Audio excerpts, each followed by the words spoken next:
I guess that's with any change, isn't it? Yeah, so you but were at the forefront of the change, and I mean that's yeah, that ratio. Like you were doing 10 times the work of of pretty much. about yeah. Yeah. With so that must have taken a little bit out of you. And Yeah, it was a bit with, in the end we'd have to go, look, can you stop doing this? It's like, and they're going, yeah, but we yeah, need to make sure we're including you. We're like, yeah, but you can just by treating us like as one, not as yeah. We someone different. yeah, we don't particularly like this equality business in the way you're dishing it out, because Yeah, it's a bit unequal. yeah, exactly. Or Yeah. unequal even. So, the other thing as well, was as you were learning with blokes, you were on a course one time, and this sadly didn't surprise me that much, though it did disappoint me when you told me. And I'd like to think that this sort of behaviour doesn't go on anymore. But if you tell me that time, tell us about that time when you were in the classroom and there was a particular comment made, which has given you the same as a lot of military get guilty complex about when the comrades suffer in combat, Mm. and you get the why wasn't that me? Well, you've got a similar complex about one particular aspect of your service, haven't you? Yeah, so I was on a career course, so this was qualifying me to be in the next level, so at leading hand kind of corporal level. Yeah. And it was the final big exam that everyone had to pass to complete the course. And it was one of those, it was a high pass mark. It was one that you really needed to pass. And this instructor that we'd had, he'd kind of been making little niggles at me all through the time that we were with him. And I was the only girl on my course out of, I think there was 15 or 16 of us on course, and I was again Right. the only girl in the course. And when we all sat down ready for the exam, it was pretty stressful. And he just turned around and said to me, "Oh, Ellen, you don't need to worry about the exam. We'll go and sort something out in my office." Mm. And a couple of the guys kind of turned around and looked at me like shocked, and I was so embarrassed. But still to this day, I regret that I didn't say anything. I just kind of shook my head, put my head down, got on with the exam, and got out of there. Yeah. But it's only kind of like in thinking about that afterwards that I really wish that I'd said something, because, irrespective of, he said that to me, but I was thinking, how many in front of me has he said that to? Yeah. But also, I have protected the ones behind me. It's kind of saying that was acceptable.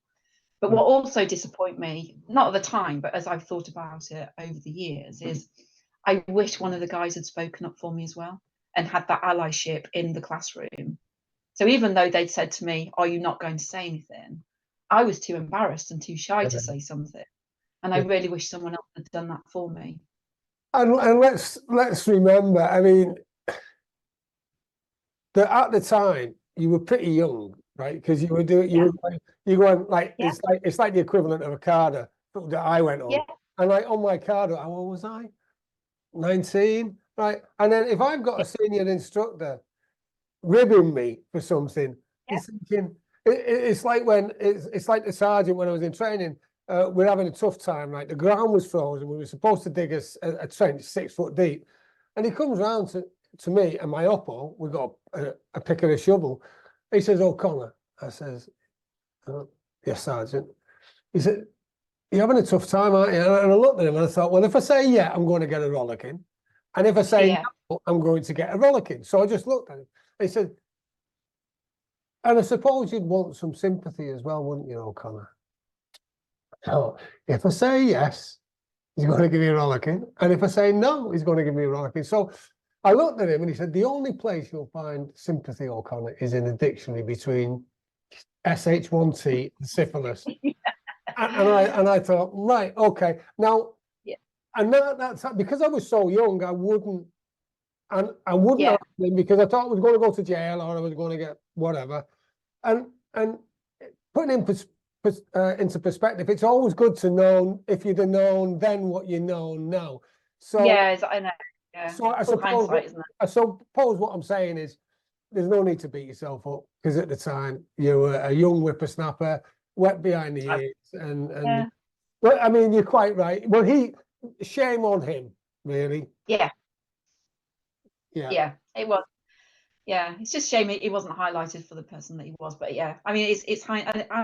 And I'd say it wasn't because of, me happened to me. It was, it's almost kind of like it's been accepted that he can do that. So, whoever came before me, he may have treated them the same as well. So, but on the whole, my whole military career, I read things now and things that are in the papers and those kind of things. JoelTeams.com is a resource I have created to fulfill my mission to help 1 million veterans and business entrepreneurs like you achieve the goals, dreams, and aspirations they deserve. JoelTeams.com is jam-packed full of valuable resources specifically designed to help you on your journey to success. Visit JoelTeams.com now to find out how you can join and start your journey to success immediately. That's JoelTeams.com, JoelTeams, JoelTeams.com. And until we meet again, have a brilliant day.